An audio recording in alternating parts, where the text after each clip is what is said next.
बैठा आओ बच्चा बैठो। आओ कैसे हो आप? कृपा है आप। बैठ जाओ, आसन में बैठ जाओ। इनको चुनरी पहनाओ, इनको दुपट्टा लाओ, इनको भी दुपट्टा लाओ। पूज्य गुरुदेव भगवान, अभी भगवान श्रीमन नारायण की प्राण प्रतिष्ठा हो रही है 7 से 10 फरवरी। अच्छा, गौरी गोपाल में। श्री चरणाम। कौन से ठाकुर विराजमान? भगवान श्रीमन नारायण, भगवान श्री सीताराम चंद्र। अच्छा, कोई ठाकुर जी विराजेंगे।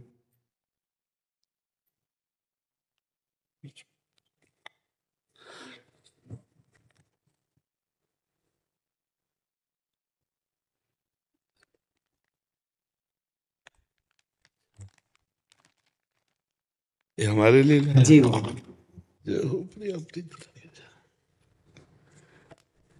श्री जी को पहले अर्पित कर देना जा करके। तो बस इतना अपने जीवन में ध्यान रखना कि कभी अर्थ की लोलुपता ना आने पाए, धर्म की प्रधानता रहे और वाणी शास्त्र संयम से रहे और अर्थ चरणों में रहे। मस्तक पर कभी अर्थ न चढ़ने पावे। अर्थ नहीं, मस्तक तो सिर्फ भगवान के लिए है, अर्थ चरणों में, मस्तक पर भगवान और वाणी में शास्त्र सम्मानित शब्द, तो सदैव विजयी रहोगे। जहां कहीं हमारे अंदर अर्थ की प्रधानता आ जाएगी, दिमाग अर्थमय हो जाएगा, वहां हम हार जाएंगे। संसार में अर्थ ही सब कुछ नहीं होता, एक प्रतिष्ठा भी होती है।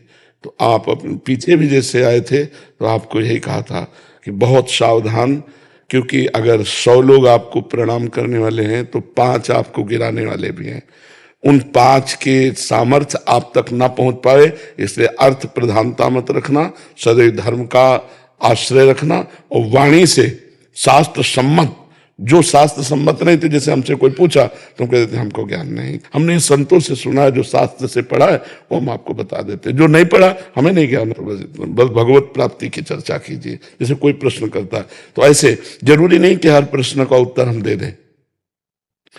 निमि जी महाराज नवयोगीश्वरों से प्रश्न करते हैं कर्म के विषय में और कहते हैं यही प्रश्न हमने सनकादि से किया था, उन्होंने उत्तर क्यों नहीं दिया था? तब निमि जी को नवयोगीश्वर में योगीश्वर बोलते हैं, उस समय आपकी बाल्यावस्था थी, आप अनाधिकारी थे, इसलिए सनकादि ने आपको उत्तर नहीं दिया। तो जरूरी नहीं कि अनाधिकारी को उत्तर दिया जाए। अगर अनाधिकारी अनाधिकारी है तो मौन, हम असमर्थ हैं आपके प्रश्न के उत्तर। दूसरा प्रश्न कीजिए। कहीं भी निमंत्रण हो, कहीं भी आपको बुलावा हो, पहले देखो कि मुझे यहां जाने से धर्म प्रतिष्ठा इस पे आंच तो नहीं आएगी। अगर आंच आ रही तो बिल्कुल ना। अगर हमारे धर्म की प्रतिष्ठा हो रही है और हमारे समाज इस बात को प्रशंसा करेगी तो हम जाएंगे, अन्यथा नहीं जाएंगे। ये जीवन में आप कोई सहयोगी नहीं, आपका भगवान के सिवा कोई सहयोगी नहीं। जिसको तुम सहयोगी मानोगे वही तुम्हारी जड़ काटने की चेष्टा करेगा।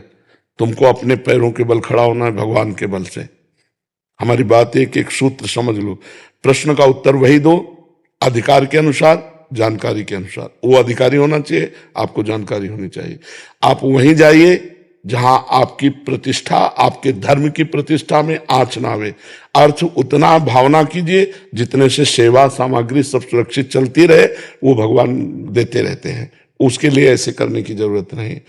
अगर हमारी सात्विक प्रवृत्ति से यश प्रवृत्ति बढ़ रही तो कोई हानि की बात नहीं, लेकिन यदि वो थोड़ा भी गिर करके बढ़ रहा है यश, तो वो यश सम्माननीय नहीं होता। साधु सभा में यश वही सम्माननीय होता है जो धर्म के अनुसार और गौरव के अनुसार बढ़ता है। तो आप गौरववान बनिए और धर्मनिष्ठ बनिए, जो आपके जीवन को आगे और प्रकाशित करे। कोई सहयोगी नहीं, पहला शब्द याद कर लो। जिसे तुम सहयोगी समझ रहे हो वही तुम्हें नीचा दिखाने की कोशिश करेगा। आपको अगर उन्नतिशील बहुत समय तक टिके रहना है धर्म क्षेत्र में, तो आपको अपने पैरों के बल खड़े होना पड़ेगा। इसके लिए आपको परिपक्व रहना होगा, स्वयं परिपक्व रहना होगा।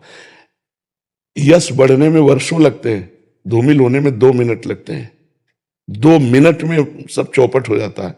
इसलिए जो भगवान ने आपको दिया है यश जो भगवान ने आपको पवित्रता दी उसका निर्वाह आप कीजिए, संयम से स्वयं रहिए। कहीं भी कभी भी जो भगवान ने अर्धांग में विराजमान कर दिया इसके सिवा कभी दृष्टि नहीं डालनी, नजर नीची करके बात करो, उत्तर दिया, खत्म खेल। कभी किसी से किसी तरह का लगाव ना होने पावे तो कभी जीवन में तुम्हें कोई गिरा नहीं सकता। यही होते हैं कंचन कामिनी, गिराने वाले। कीर्ति तो हरि के द्वारा दी हुई होती है, वो अपने प्रयास से नहीं आती, हरि के प्रयास से आती है। न कामिनी में कभी आकर्षण हो, न कंचन में कभी आकर्षण हो। कंचन तो अपने आप बरसेगा जब हम धर्म में चल रहे हैं। जैसे समुद्र में बिना बुलाए नदियां अपने आप जा रही हैं, ऐसे धर्मात्मा पुरुष के पास समस्त वैभव अपने आप आ जाता है। खूब आनंदित रहो, प्रसन्न रहो और हमारे सनातन धर्म को आगे बढ़ाओ। जब कभी कोई सत्संग करो उसमें नाम की प्रधानता जरूर करो, क्योंकि कलयुग में केवल नाम के द्वारा कल्याण हो सकता है। शास्त्रीय सिद्धांत भी है, कृतयुगे ध्यायते विष्णु त्रेतायाम जयते मखई द्वापरे परिचर्यायाम कलो तद्धर कीर्तनात्। हरि कीर्तन के सिवा कुछ नहीं है। ना कोई यज्ञ हो सकती है इस समय, अपवित्र घी आ रहा, अपवित्र धान्य और जौ आदि हो गए, कहां से यज्ञ होगा? त्रिकाल संध्या करने वाले कौन है? कोई बिरला ही कोई होंगे जो त्रिकाल संध्या करे। ध्यान, मन इतना चंचल, ध्यान कैसे लग सकता है? पूजा, इतनी वासनाएं बढ़ी हुई हैं कि उपासना कैसे बन रही? तो एक ही रह गया है, नाम जप, नाम कीर्तन, गुण कीर्तन, श्रवण, बस इसी के द्वारा भगवत प्राप्ति हो जाएगी। खूब भागवत कथा सुनाओ, खूब भगवान नाम का प्रचार करो, स्वयं नाम जप करो, धर्म से रहो, यही हमारी प्रार्थना। पर जी ऐसे स्थानों में भी जाना पड़ता है जहाँ एकदम विमुख हैं, जो हाँ, कोई गाँव जब हम कथा के लिए जा रहे हैं तो हम भगवान को श्रोता बना करके बोल रहे हैं, लेकिन हम अर्थ की किसी प्रधान स्थिति पे ऐसे लोगों के पास नहीं जाते जहां से उपहास हो, बिल्कुल नहीं। बहुत अपने को संभालिए, इससे जो है ना तुम्हारी मर्यादा बढ़ती चली जाएगी और तुम आगे उठते चले जाओ। तुमसे कोई बात पूछे आके उत्तर दे दो, तुमको कहीं जाने की जरूरत नहीं है। उसे अर्थ की व्यवस्था की मत सोचो कि इतनी माताएं, इनकी व्यवस्था भगवान देने वाला है, वो घर बैठे सबका पोषण करता है, सबका पोषण हो रहा है। कभी किसी से ऐसे नहीं, देनहार कोई और है, देत रहे दिन रात। बिल्कुल, ये थोड़ा सा सुधारो। हम अपने घर की बात कर रहे हैं, ये लोग पवित्र यश कीर्ति में धूल फेंकने वाले लोग हैं, अर्थ को ठोकर मारो। तभी का अर्थ को रखो चरणों में और भगवान को रखो दिमाग में। निर्वैर हमारा जीवन होना चाहिए। तो ये बहुत बड़ी क्षमता है और बहुत बड़ा यश है, दोनों को संभाल लो। अब ऐसी जगह मत जाना जहां जाने से थोड़ा भी कोई विक्षेप करे, थोड़ा भी कोई तुम्हारे ऊपर अंगुली उठावे। घर बैठे सब होगा, हमारी बात मान ले, घर बैठे सब होगा, अपने आप सब आएगा, तू चिंता मत कर, तू आगे बढ़ और भगवान सहयोगी है। और हमें ये बहुत अच्छा लगा कि जैसे सैकड़ों माताएं हैं ना, बहुत उत्तम बात है। बच्चा बूढ़े बाढ़े इनकी कोई सेवा नहीं कर रहा, जैसे सेवा करना बहुत बड़ी बात है बच्चा।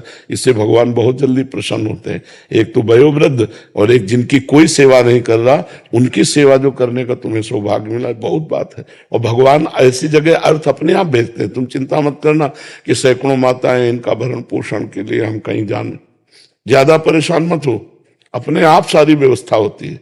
जो धर्म से चलता है, परोपकार करता है, जो भगवान का यश गाता है, अपने आप व्यवस्था होती है। तुम उसकी चिंता मत करना, तुम अपनी निष्ठा पे रहो। और स्वयं संध्या करते हो, गायत्री जप करते हो? हाँ, स्वयं करना, कम से कम 2 बार की संध्या तो करना ही। और कुछ मंत्र गायत्री के जरूर जपना, क्योंकि उसके द्वारा बुद्धि प्रकाशित होती है। शास्त्र सम्मत ज्ञान जो होता है ना, वही लोगों को आकर्षित करता है। तो गायत्री माता भगवान श्री कृष्ण का ही स्वरूप है। तो श्रीमद् भागवत श्री कृष्ण का वांग्मय स्वरूप है। तो गायत्री की कृपा से भागवत में प्रवीणता आएगी। तो दोनों काल सूर्य को अर्घ दान करना और गायत्री जप करना और मुद्राओं के द्वारा संध्या को पुष्ट करना।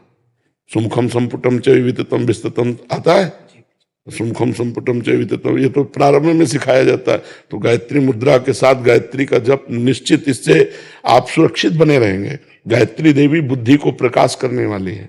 ठीक है बच्चा? कल रात्रि को गुरु जी सुबह स्वप्न में भगवान श्रीमन नारायण का, ठाकुर जी विराजे थे मंदिर में, और स्वप्न में भगवान जी के पास जाना हुआ। भगवान जी मंदिर से बाहर आए और गोद में आकर के बैठ गए। ये स्वप्न जब से मैंने देखा तो बस दिन रात वही चलता। हाँ, बहुत कृपा है। ऐसा लगता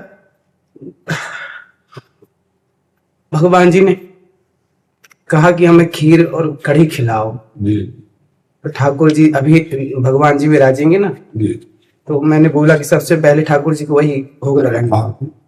नहीं, पवित्र हृदय में भगवान का प्रकाश होता रहता है। आप बहुत पवित्र हृदय वाले हो, बहुत सावधानी से बस चलते रहो, क्योंकि ये बात हमारी पकड़ लेना, कोई तुम्हारा साथी नहीं है, भगवान के सिवा कोई साथी नहीं है। अपने आप को सुरक्षित रखने के लिए बस सावधानी रखो, निष्कलंक जीवन व्यतीत होना चाहिए। ठीक है।